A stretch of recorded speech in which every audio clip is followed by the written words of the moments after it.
मेरा नाम वर्षा है। हमारे घर में 30 साल की उम्र की नौकरानी काम किया करती थी। मैं उस पर बहुत भरोसा करती थी। उसका 4 साल का बेटा था जो अक्सर मेरे बेटे के पास आ जाता था। अजीब बात ये थी कि वो बच्चा मेरे बेटे को देखते ही पापा पापा कहना शुरू कर देता था। मैंने बच्चों की शरारत समझकर उसकी बात को नज़रअंदाज कर दिया, मगर दिल के किसी कोने में एक अनजान सी चुभन महसूस होने लगी थी। ये सिर्फ इत्तेफाक था या फिर कुछ और? मेरे दिल में काफ़ी सारे सवाल जन्म लेने लगे थे। ये उसकी रोज़ की हरकत बन गई थी। जैसे ही मेरा 18 साल का बेटा रोहन स्कूल से घर आता तो वो खिलखिलाते हुए दौड़ कर आता और उसे पापा कहता।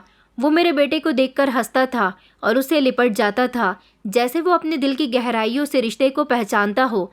मेरा बेटा पहले तो उसकी बातों पर हंसता था, कभी कभी उसे गोद में उठाता, उसके बाल बिखेरता, लेकिन वो कभी कुछ कहता नहीं था। मैं सब कुछ खामोशी से देखती रहती थी। ऐसा लगता था कि जैसे कोई अंदेशा दिल के अंदर धीमे धीमे हलचल कर रहा हो। कभी कभी मेरे दिल में ख्याल आता था कि शायद वो बच्चा किसी और को याद कर रहा है। बच्चे को कई बार फिल्म, कार्टून्स या कहानियों से शब्द पकड़ने का शौक होता है, मगर फिर मुझे नौकरानी की नज़रें याद आ जाती थी, जो हर बार अपने बेटे के पापा कहने पर झुक जाती थी और उसके चेहरे पर डर होता था। मैंने कई बार देखा था कि वो बच्चे को जल्दी से बाजू से पकड़कर कमरे में ले जाती थी। उसकी आंखों में जैसे आंसू आ जाते थे, मगर वो अपने आंसुओं को बाहर नहीं निकलने देती थी। ऐसा नहीं था कि मैं गलत फहमी की शिकार थी, मगर माँ का दिल कुछ और कहता था। वो खामोशी से नज़रें चुराना, वो बच्चे का लगातार बार बार पिता कहना, सब मिलकर एक अजीब सी सिचुएशन क्रिएट करने लगे थे। मेरे पति अक्सर काम के सिलसिले में दूसरे शहरों में होते थे और घर की सारी जिम्मेदारी, बच्चों की देखभाल सब मेरी थी। मैंने हमेशा कोशिश की थी कि घर में सुकून रहे, हर रिश्ता अपनी जगह सलामत रहे, मगर अब मेरे अंदर बेचैनी बढ़ती जा रही थी। कई दिन गुजर गए थे, मगर वही नज़ारा रोज़ मेरे सामने आ जाया करता था। एक बार मैंने अपने बेटे से पूछने की कोशिश की कि वो बच्चा तुम्हें पापा क्यों कहता है, तो उसने हंसकर मेरी बात को टाल दिया और कहने लगा, मम्मी, बच्चे तो कुछ भी कह देते हैं।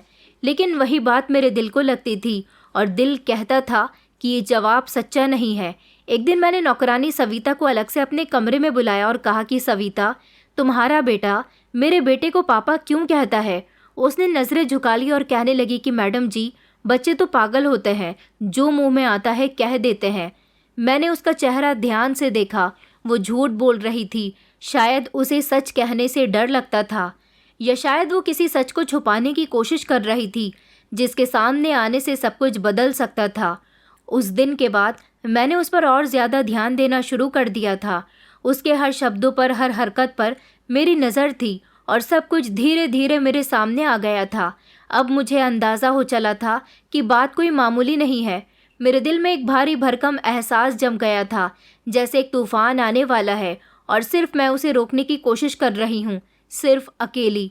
एक दिन दोपहर में जब मैं किचन में थी, नौकरानी का बेटा मोनू दौड़ता हुआ आया और मेरे बेटे के गले लगकर ज़ोर से कहने लगा कि पापा। मैं ये सुनकर दंग रह गई थी। मेरा हाथ कांपने लगा और चम्मच ज़मीन पर गिर गया था। जैसे ही मैंने नौकरानी की तरफ देखा, उसके चेहरे का रंग भी उड़ चुका था, आंखों में डर था। वो फौरन अपने बच्चे को लेकर कमरे में चली गई थी। मेरे दिमाग में हलचल मच गई कि ये कोई इत्तेफाक नहीं हो सकता, कुछ तो है जो छुपाया जा रहा है। क्या मेरा शक सच होने जा रहा है? किचन में खड़े खड़े मेरे पैर दर्द करने लगे थे। मैं कुछ लम्हे को वैसे ही पत्थर बनी खड़ी रही। धड़कनें तेज हो रही थी, शरीर में जैसे खून रुक गया हो। इस नज़ारे ने जैसे मेरे अंदर कुछ तोड़कर रख दिया था। वो पापा की आवाज़ मेरे कानों में गूंज रही थी। मैंने किचन से बाहर निकलकर दरवाजे के पीछे से झाँका तो नौकरानी अपने बेटे को ज़ोर ज़ोर से डांट रही थी। वो घबराहट से पसीने में भीगी हुई थी। इस समय वो न माँ लग रही थी और ना ही नौकरानी, बस एक डरी हुई औरत, जैसे उसका कोई राज अभी अभी खुल गया हो। मेरे बेटे ने इस बच्चे को देखकर कुछ नहीं कहा। वो खामोश रहा, जैसे कुछ समझ नहीं पाया हो और समझकर भी बोलने की हिम्मत नहीं रखता हो। उसका चेहरा अजीब था, कुछ उलझा हुआ, हैरान और कुछ बेखबर। मैं कमरे में वापस जाकर सोफे पर बैठ गई। मेरे हाथ कांप रहे थे। पानी का ग्लास उठाया, मगर होंठ सूख चुके थे। दिल कह रहा था कि बस ये सब गलतफहमी हो, लेकिन दिमाग लगातार पुरानी बातों को खंगालने लगा था कि कब कब ये बच्चा ऐसा बोला था और कितनी बार बोला था। नौकरानी के चेहरे पर डर कितनी बार आया था और मेरे बेटे ने इस बात को हंसी में टाल दिया। सारी कड़ियाँ अब एक दूसरे से जुड़ती हुई महसूस हो रही थी। ये कोई एक दिन की बात नहीं थी, ये सब कुछ 1 साल से चल रहा था। दिन गुजर गए, दिमाग बेफिक्र नहीं हो सका। रात को सब सोने चले गए, मगर मैं जागती रही हूँ। दिल की धड़कन अब पहले से ज़्यादा साफ सुनाई दे रही थी। उस रात मुझे नींद नहीं आ रही थी। दिल दिमाग जैसे आपस में जंग लड़ रहे थे। बार बार वो नज़ारा मेरी आंखों के सामने आ रहा था जब मोनू मेरे बेटे से लिपटा था। मैंने खुद को तसल्ली दी थी कि शायद वो किसी और को याद कर रहा होगा, मगर नौकरानी के चेहरे पर जो दहशत थी वो झूठ नहीं बोल सकती थी। सुबह दिन निकला तो मैंने फैसला कर लिया कि अब सच जानना है। मैं अपने बेटे को स्कूल के लिए जगाने उसके कमरे में गई। दरवाज़ा धीरे से खोला और जो नज़ारा मेरी आंखों के सामने था वो मेरी सांस रोक गया था। कमरे में हल्की सी रोशनी जल रही थी। बेड के किनारे पर कोई बैठा था। कुछ समय लग गया ये समझने में कि वो नौकरानी थी और उसके हाथों में कुछ कागजात थे।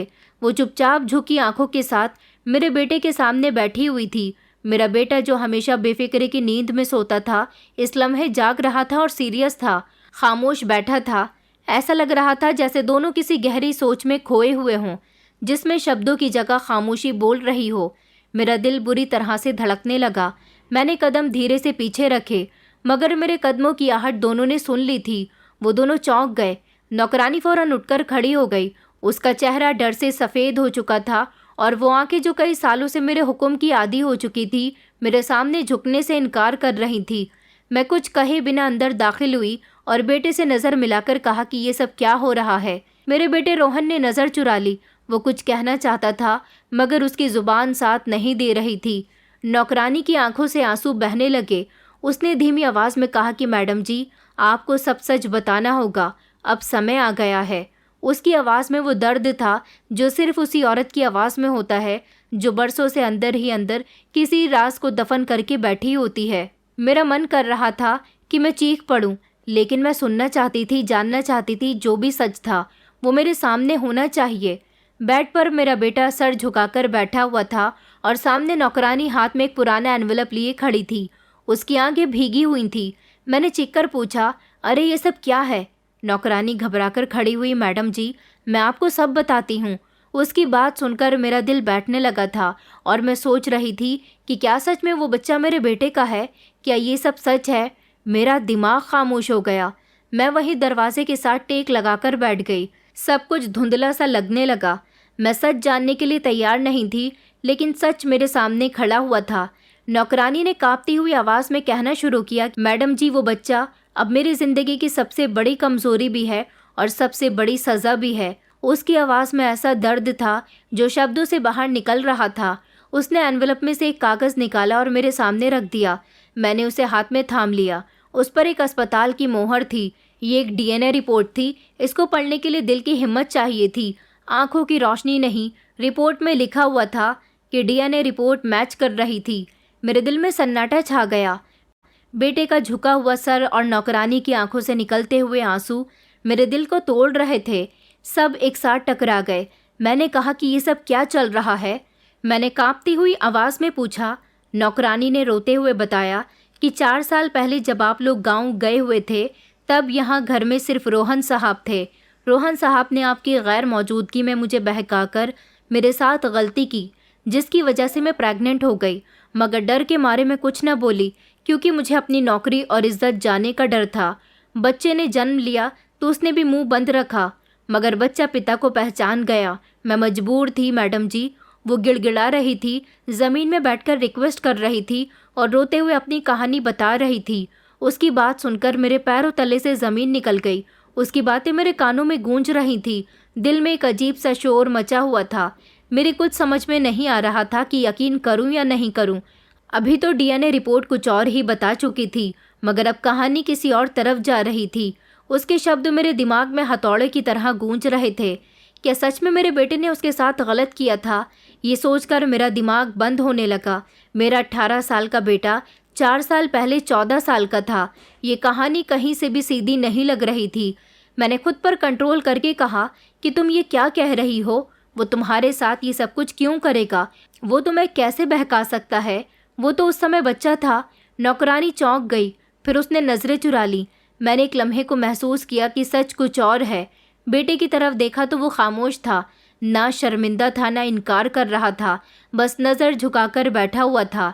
मैंने चीख कर कहा कि रोहन, क्या ये सब सच है? तुमने सविता आंटी के साथ कुछ गलत किया था? उसने धीरे से सर हिलाया। उसकी बात सुनकर तो जैसे मेरी पूरी दुनिया अंधेर हो गई थी। मैंने उसे कभी भी लापरवाह नहीं पाया था, फिर उससे ये गलती कैसे हो गई? मेरी आंखों से आंसू निकलने लगे, लेकिन जुबान बंद हो चुकी थी। नौकरानी खामोश खड़ी हुई थी, जैसे सज़ा सुनने आई हो। मैंने दोनों से कहा कि अब यहाँ से जाओ, कमरा खाली करो। वो दोनों जा चुके थे, मगर मेरा दिल टूट गया था। मैं दीवार के साथ टेक लगाकर बैठ गई। सर में दर्द हो रहा था, पूरा शरीर बोझल हो चुका था। मेरे दिमाग में कुछ भी साफ तौर पर सोचने की हिम्मत नहीं थी। कमरा खाली था, मगर वो नज़ारा जैसे दीवारों पर साबित हो चुका था। बेटे की खामोशी, नौकरानी की झुकी हुई नज़र और मेरे शब्द, अब यहाँ से जाओ, जैसे मुझे ये सब कुछ अंदर से छलनी कर गया हो।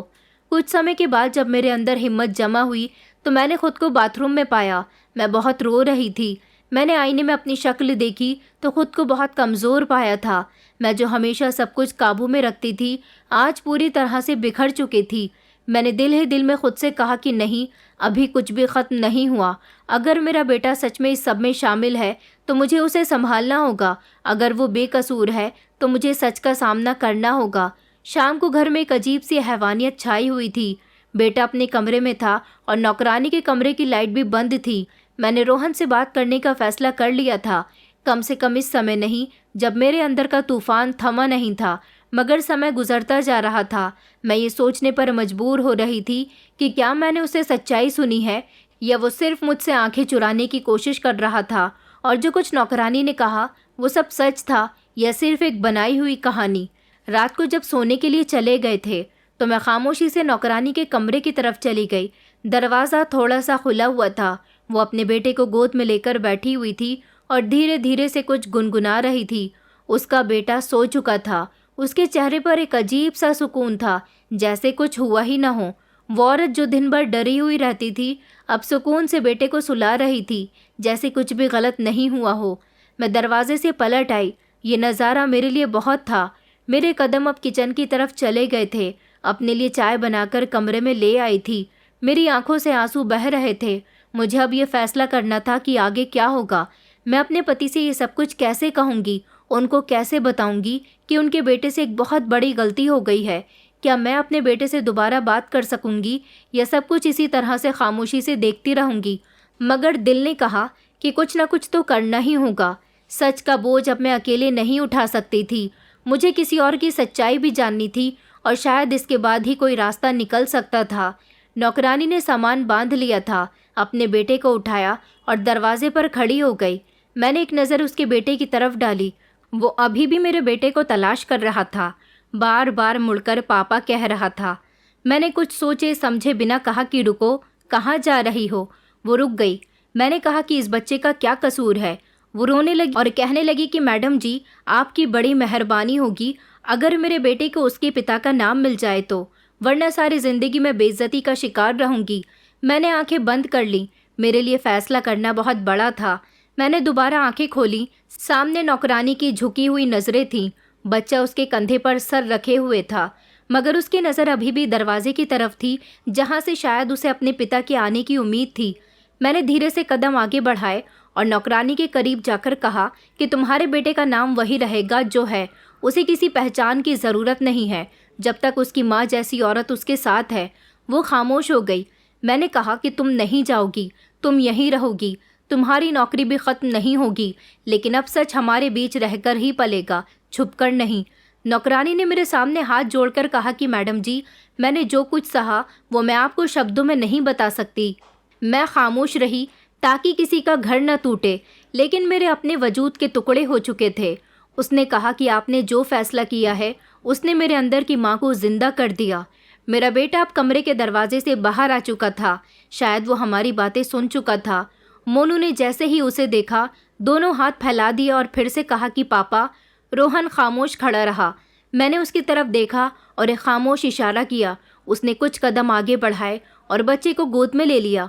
मोनू ने उसके गले में बाहें डाल दी और उस मासूम चेहरे पर एक नन्ही सी मुस्कुराहट फैल गई।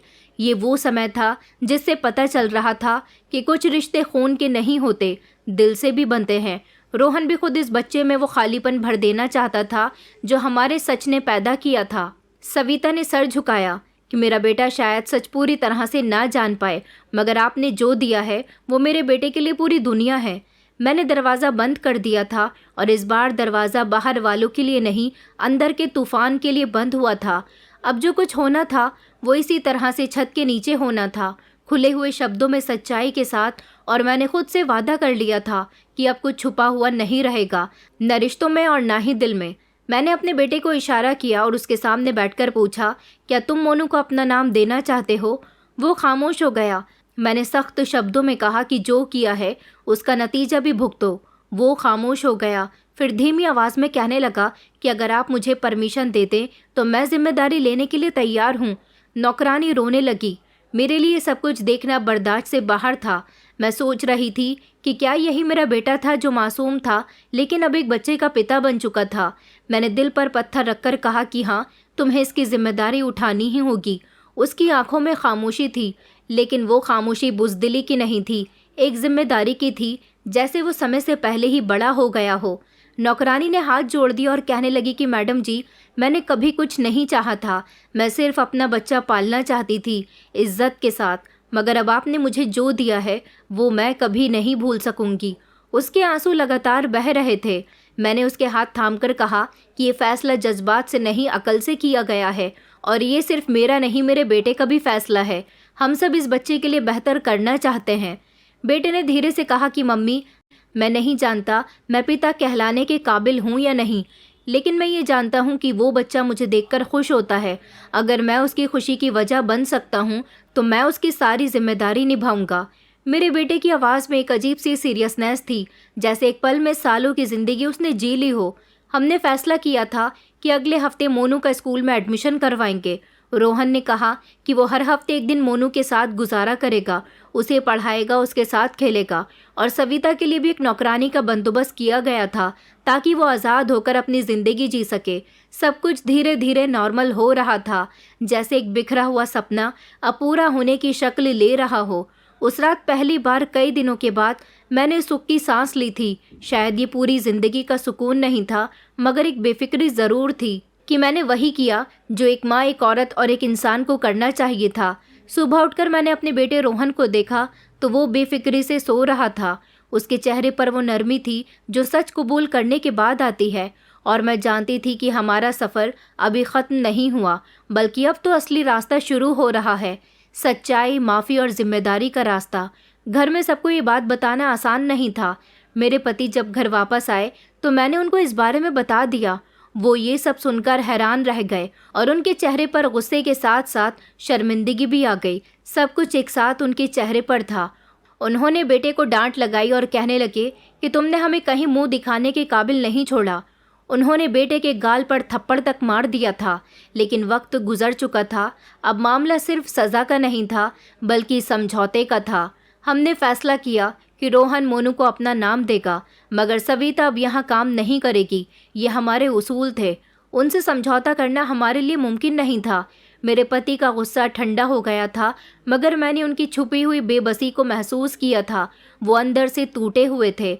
रोहन, जिसे हमने बड़ी मोहब्बत से पाला था, आज हमारे उसूलों के खिलाफ जा चुका था। मैंने अपने पति को प्यार से समझाया था कि हम उसे मार कर क्या करेंगे, उससे गुस्सा करके भी कोई हल नहीं निकल सकता। जो होना था हो चुका है, ये देखना है कि अब उसकी आगे की ज़िंदगी किस तरह संवारनी है। वो खामोश हो गए। कमरे में खामोशी छाई हुई थी। रोहन सर झुकाकर खड़ा हुआ था।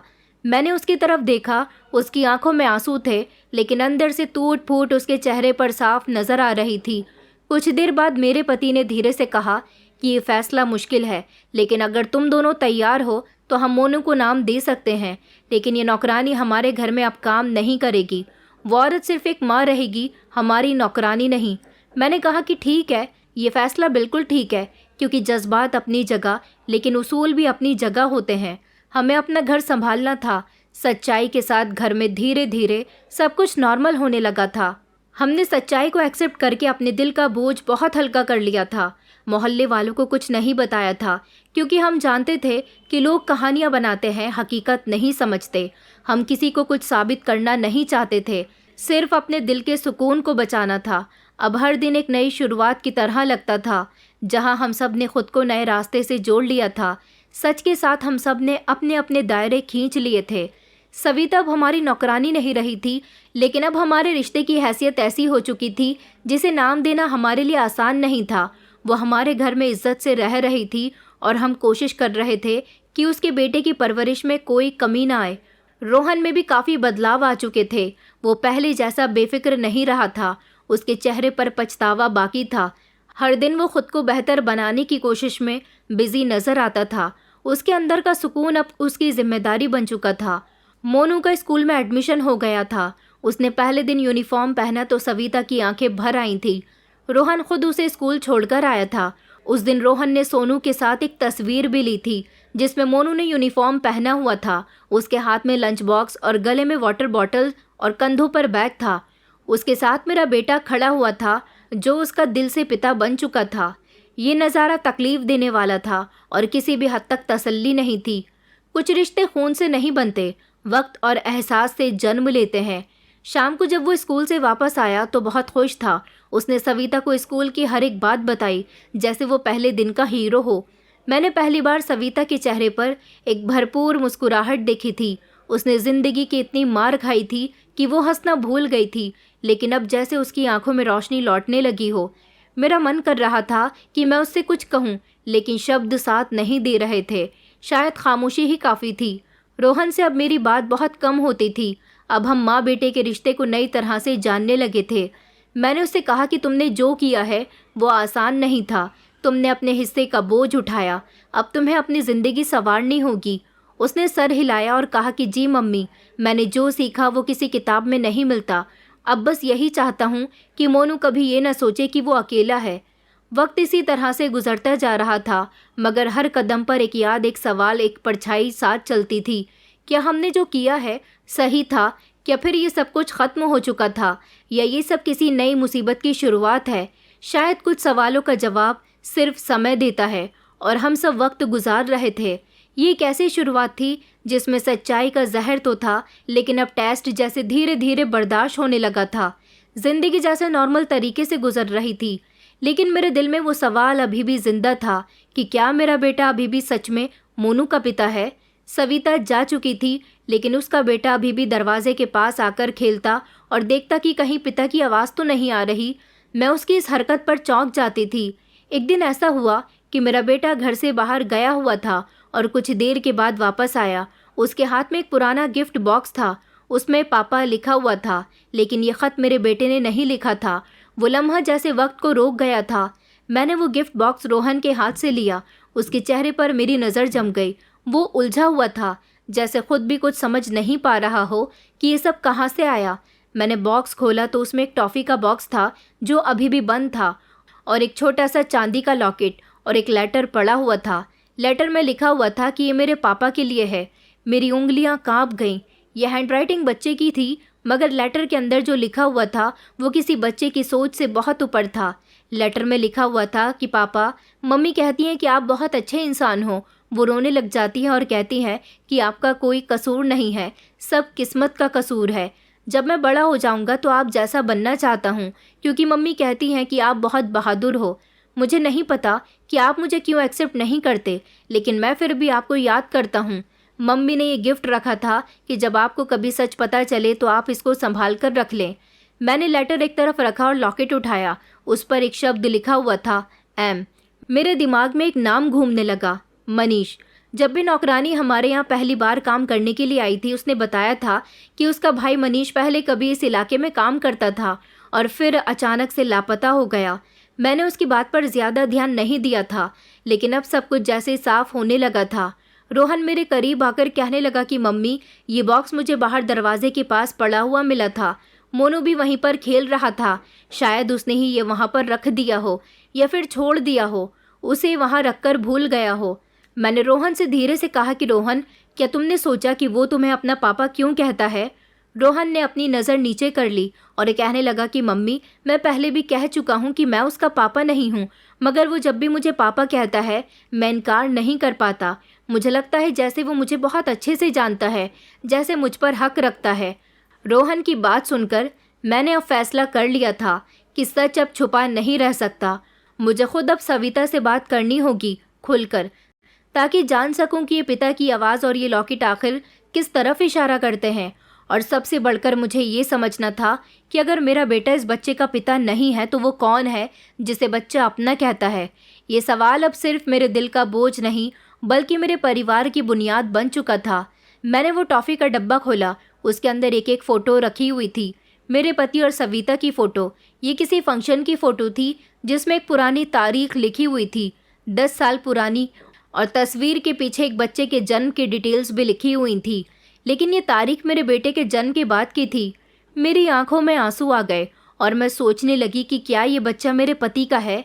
क्या पापा का मतलब कुछ और था? सारे सवाल मेरे दिमाग में तूफान के साथ आ गए थे। मैं रोहन को नहीं, अब अपने पति को देख रही थी। फ़ोटो पर मेरी उंगली रुक गई। वो पुरानी फ़ोटो थी। उन दोनों के चेहरे पर मुस्कुराहट साफ नज़र आ रही थी, एक ऐसी मुस्कुराहट जो सिर्फ नौकरानी और मालिक के बीच नहीं हो सकती थी। उन दोनों के चेहरे की खुशी बहुत कुछ बता रही थी। फ़ोटो के नीचे एक जगह छोटे शब्दों में फ़ोटो की डेट थी, 5 जून 2015। उसके पीछे बच्चे के जन्म की डिटेल भी थी, जिस पर माँ के नाम में नौकरानी सविता का नाम लिखा था और पिता के नाम पर सिर्फ सिग्नेचर थे। मैं इन सिग्नेचर्स को अच्छी तरह से पहचानती थी। ये मेरे पति के सिग्नेचर थे। मेरे पति के सिग्नेचर के साथ भी एक डेट लिखी हुई थी। ये वो डेट थी जिसे देखते ही मेरे रोंगटे खड़े हो गए थे। मुझे याद आया कि इस तारीख में मेरे पति ने मुझसे कहा था कि वो ऑफिस के किसी प्रोजेक्ट के लिए एक हफ्ते के लिए शहर से बाहर जा रहे हैं। अब मुझे समझ आया था कि वो समय दरअसल कुछ और था, एक ऐसा लम्हा जो बरसों से छुपा हुआ था और अब सब सामने आकर हर चीज़ बदलने वाला था। रात को जब मेरे पति घर आए तो मैंने उनको वो फ़ोटो दिखाई। वो कुछ देर तक तो खामोश रहे, फिर कहने लगे कि ये तो बहुत पुरानी बात है जिसे मैं भूल चुका था। मैंने कहा, मैं सारी सच्चाई जानना चाहती हूँ, बात पुरानी हो या नहीं हो। आज आपको कुछ भी छुपाने की ज़रूरत नहीं है। वो कुछ देर खामोश रहे, फिर कहने लगे, ये उस समय की बात है जब सविता हमारे घर में काम करने के लिए आई थी। उस दिन तुम अपने मायके गई हुई थी, वो घर में अकेली थी और मुझसे उसके साथ एक गलती हो गई और फिर मैं पीछे हटाया, मगर उसने कुछ नहीं कहा। उनकी बात सुनकर जैसे मुझ पर बिजली सी दौड़ गई थी। मैं रोने लगी। मैंने कहा, और वो बच्चा, वो किसका है? उन्होंने सर झुका लिया, फिर कहने लगे कि वो मेरा ही है, मगर मैंने कभी उससे कांटेक्ट नहीं रखा। मुझे ऐसा लगा जैसे बरसों की वफादारी का भरोसा टूट गया हो। मगर अब सवाल ये था कि इस बच्चे का क्या होगा? कमरे में खामोशी छा गई थी। मेरा दिल किसी ने जैसे तोड़ दिया हो। मेरे पति की ज़ुबान से सच्चाई सुनकर मेरे दिल को बहुत तकलीफ़ पहुंची थी। जिन वादों को मैंने ज़िंदगी भर पनाह समझा था, वो सब कच्चे धागों की तरह टूट गए थे।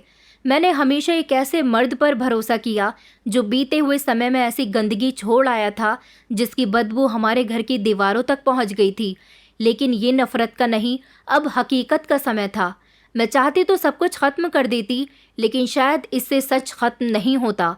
मैंने खुद को संभाला और धीरे से कहा कि ये समय इल्ज़ाम देने का नहीं है बल्कि फ़ैसले का है। मैंने कहा कि तुमने अपनी गलती की कीमत नहीं चुकाई, लेकिन अब वो बच्चा शायद तुम्हारा खून है जो एक ऐसी सज़ा काट रहा है जिसमें उसका कोई जुर्म नहीं। तुम चाहो या ना चाहो, अब उसका हक तुम पर है। मेरे शब्दों में कमज़ोरी नहीं थी। मैं टूट ज़रूर गई थी लेकिन बिखरी नहीं थी। मेरे पति ने आंखें बंद कर ली, लंबी सांस ली और कहा कि अगर वो बच्चा मेरा है तो मैं उसे एक्सेप्ट करने के लिए तैयार हूँ, लेकिन तुम्हारा क्या होगा? तुम क्या कभी मुझे माफ़ कर सकोगी? मैं कुछ देर के लिए खामोश रही, फिर कहने लगी कि माफ़ी देने के लिए ख़ुद को संभालना पड़ता है। अभी मैं ख़ुद को समेटने की कोशिश कर रही हूँ। तुमसे नफ़रत करना मेरे लिए आसान होगा, लेकिन ये फ़ैसला ज़िंदगी की बुनियाद पर करना होगा, ना कि गुस्से पर। उस रात हम दोनों ने एक दूसरे से कुछ नहीं कहा था। कमरे में मौजूद खामोशी पुराने समय के शोर से कहीं ज़्यादा डरावनी थी। बिस्तर पर लेटे हुए मैंने छत को घूरते हुए सोचा कि अब सब कुछ बदल चुका है। सुबह जब मेरी आँख खुलेगी तो सिर्फ एक दिन नहीं होगा, बल्कि एक नए कैरेक्टर के साथ एक नई ज़िंदगी की शुरुआत भी होगी। मेरे पति की सच्चाई अब हमारी ज़िंदगी में एक ऐसी लकीर खींच चुकी थी जिसकी एक तरफ हमारा पुराना रिश्ता था और दूसरी तरफ एक लापता फ्यूचर। मुझे अब वो बच्चा याद आ रहा था जो बार बार पापा कहता था, जिसका दोषी मैं अपने बेटे को ठहरा रही थी। उस बच्चे की आवाज़, उसकी आंखों की चमक, उसका भागकर रोहन को लेकर जाना। शायद वो बच्चा धीरे धीरे सच को पहचान चुका था। उसे पता था कि उसका पिता कौन है, लेकिन उसे समझने की ज़रूरत नहीं थी। बच्चों की फितरत होती है सच्चाई की तरफ लपकने की। अब वक्त था कि हम भी उसकी सच्चाई को एक्सेप्ट कर लें, चाहे वो कितनी ही कड़वी क्यों न हो। क्योंकि सच कुछ भी हो, कुछ सच ऐसे होते हैं जो एक्सेप्ट नहीं किए जाएं तो परिवार बर्बाद हो जाता है। उसकी बात सुनकर मेरे दिल में एक अजीब सी जंग छिड़ गई थी। मेरे पति की गलती, नौकरानी की मजबूरी, बच्चे की मासूमियत, आखिरकार मैं किसको कसूरवार ठहराऊं? क्या मैं इस बच्चे को इसका हक दे पाऊंगी? मैं उसे देखती रही। सविता जो अभी भी रो रही थी, जो बरसों से हमारे घर में साफ सफाई का काम करती थी, बच्चों का ख्याल रखती थी, हमारे घर के कपड़े धोती थी, हमारे सारे काम करती थी, और आज वो इतना बड़ा सच लेकर मेरे सामने खड़ी हुई थी, जैसे बरसों से जलता हुआ कोयला हो जिस पर वो नंगे पैर चलती रही हो। उसने धीरे से कहा कि मुझे पता था एक दिन ये सच बाहर आ जाएगा, मगर मैं नहीं चाहती थी कि आपको दुख पहुंचे। आपने हमेशा मुझे इज्जत दी, कभी मुझे नीचा नहीं दिखाया। मैं अपने अंदर की लड़ाई खुद झेलती रही, बस चाहती थी कि बच्चा सवाल न करे, उसे बस एक पिता का नाम, एक पिता की पहचान मिल जाए। सविता की आवाज़ कांप रही थी, लेकिन शब्द साफ थे, सच से भरे हुए थे। मैंने उसके हाथ थाम लिए। मेरा दिल जख्मी ज़रूर था, मगर पत्थर नहीं था। मैं जानती थी कि वो सच जो इतने सालों के बाद सामने आया है, उस पर गुस्सा करना किसी को सुकून नहीं देगा। मैंने कुछ नहीं पूछा, बस कहा, वो बच्चा तुम्हारा भी है और मेरा भी है। अब उसे हम दोनों मिलकर संवारेंगे। वो हैरानी से मेरी तरफ देखने लगी। शायद उसे यकीन नहीं आ रहा था कि इतनी बड़ी सच्चाई सुनने के बाद भी मैं उसका हाथ थामे बैठी हूँ। मैंने उसकी तरफ हल्का सा मुस्कुराकर देखा। मैं अपने घर के दरवाजे बंद कर सकती थी, मगर दिल के दरवाजे नहीं।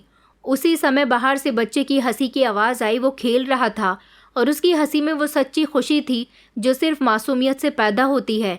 मैंने सविता से कहा कि अब वो किसी का पाप नहीं है, वो हमारा फ्यूचर है। जो तुमने छुपाया वो अपनी जगह ठीक है, मगर जो बचा है वो हम दोनों की जिम्मेदारी है। उसने अपनी भीगी हुई आंखों से सर हिलाया और कहा कि मैडम जी, आप माँ से भी बढ़कर हैं।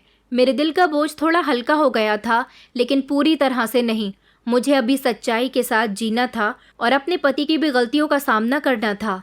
अब समय आ गया था कि बच्चों को कानूनी और सामाजिक और जज्बाती तौर पर हक दिया जाए जो बरसों से उससे छीना गया था। वो सिर्फ पापा की पुकार नहीं, एक पहचान मांग रहा था जो अब मैं उसे खुद दूंगी, माँ बनकर, चाहे खून का रिश्ता हो या ना हो। रोहन से मैंने बैठकर बात की और कहा कि तुम जानते हो कि ये बच्चा तुम्हारा नहीं है। वो कहने लगा कि जी मैं जानता हूँ, मैंने सच जान लिया था। मोनू बार बार पापा कहता था, मगर मैं खामोश रहा क्योंकि मैं चाहता था कि वो बच्चा किसी दिन अपने असली पिता को पहचान ले और आप भी सच जानने को तैयार हो जाओ। मैं उसकी बात सुनकर हैरान रह गई। वो जो मुझे गुनहगार लगता था, दरअसल सबसे ज़्यादा समझदार तो वही निकला था। मेरी आंखों में आंसू आ गए थे। मेरा बेटा अब लड़का नहीं रहा था, वो एक मर्द बन चुका था। वो खामोशी से मेरे सामने बैठा था, लेकिन उसकी आंखों में एक खामोशी थी जो शब्दों से ज़्यादा साफ बोल रही थी। वो शर्मिंदा नहीं था, बल्कि जैसे अपने अंदर की एक जंग जीत चुका हो। मेरे लिए भुलाना अजीब था। मैंने उसे हमेशा एक बच्चा समझा जो मेरे कहने पर चले, मेरी नज़रों से दुनिया को देखे। मगर अब उसने अपनी नज़रें, अपना रास्ता और अपनी सच्चाई तलाश कर ली थी, और वो सच मुझसे पहले जान चुका था। मैंने धीरे से उसके सर पर हाथ रखा। मैंने कहा कि तुम्हें ये सब कुछ कैसे पता चला? वो मुस्कुराकर कहने लगा कि जब मैंने एक दिन आपकी अलमारी में वो फाइल देखी थी जिसमें डीएनए रिपोर्ट रखी हुई थी, मैंने जान लिया था कि मैं जिस बच्चे को पिता की तरह सीने से लगाता रहा हूँ वो मेरा नहीं। लेकिन मुझे लगा कि शायद वो मुझे पिता कहने के लिए नहीं, बस किसी अपने के लिए पुकार रहा है। मेरी आंखों से आंसू बह रहे थे। मैंने अपने बेटे को गलत समझा था, जबकि वो तो अपनी उम्र से आगे की जंग लड़ता रहा। मैं उस पर इल्ज़ाम लगाती रही, मगर उसने कभी शिकवा नहीं किया। वो सिर्फ खामोशी से इस बच्चे का साया बना रहा।